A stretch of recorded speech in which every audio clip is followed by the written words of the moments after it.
Hello बच्चों, कैसे हैं आप लोग। मुझे उम्मीद होगा आप लोग बहुत अच्छे से होंगे। इसी आशा के साथ में हम लोग एक्सरसाइज 8.2 क्लास 10 मैथ का एक्सरसाइज 8.2 का क्वेश्चन संख्या दूसरा लेकर आए हैं बच्चों। ये सवाल ऑब्जेक्टिव ऐसा हमेशा एग्जाम में आते रहता है, इसको ध्यान से सुनेंगे।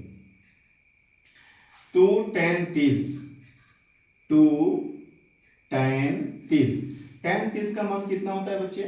तो साइन 30 का मान और कोस 30 का मान को अगर बट्टा में कर देंगे तो टेन 30 का मान आ जाता है। तो टेन 30 का मान आता है बच्चों 1/√3। ठीक है, बट्टा 1 प्लस प्लस टेन 30 का मान तो 1/√3 का होल स्क्वायर। फिर इतना कैसे होगा बच्चा, इसके बाद क्या हो जाएगा 2 गुना 1 तो 2/√3, बड़ा सा बट्टा 1 ये प्लस 1 का स्क्वायर 1 और √3 का स्क्वायर 3। यहाँ कुछ नहीं तो बच्चों 1 ले लेंगे हम लोग और फिर क्या बनाएंगे 2/√3। 1 और 3 का सिर्फ कितना होगा बच्चों, तो यहाँ पे 3 हो जाएगा। 1 के पहाड़ा में 3 कितना होगा बच्चों, 3 बार में 3 एकम 3 प्लस 3 के पहाड़ा में 3 1 बार में 1 गुना 1, यानी ये हो गया 2/√3, बड़ा सा बट्टा 3 और 1 4/3। अब ये हो गया ना, 4 फॉर्म में हो गया ABCD।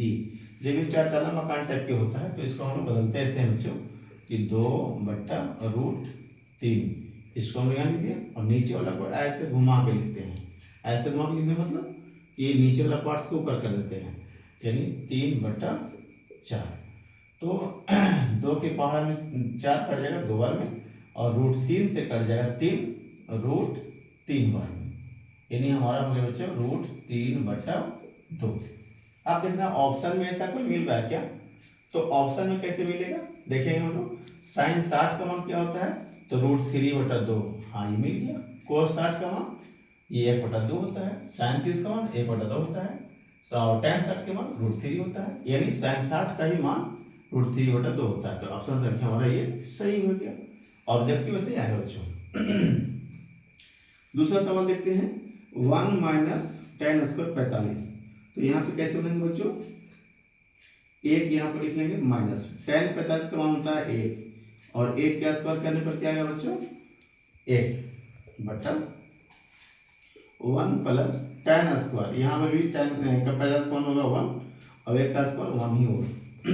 यानी क्या आ गया ये 1 - 1/1 प्लस 1 और 1 कितना हो गया 2 और ऊपर कितना हो गया 0/2 बराबर 0। तो 0 देखना है इसमें कौन सा है, tan 90 का मान क्या होगा, ये होगा ये होगा ये होगा। यहाँ tan 90 का मान बोल रहा है तो इसको करके देखेंगे हम लोग sin 90/cos 90। sin 90 का मान कितना होता है बच्चों 1 और 1 और cos का मान क्या होता है बच्चों 0, यानी इसका आंसर हो जाएगा 1/0 को बोलते हैं हम लोग बच्चों इन्फिनाइट। तो इसका इन्फिनाइट बात बोल रहा है तो ये तो नहीं हो सकता, यहाँ तो 0 है तो ये भी नहीं होगा। sin 50 का मान होता है बच्चों 1/√2, ये भी नहीं होगा, अर्थात हमारा आंसर डी होगा। थैंक यू बच्चे।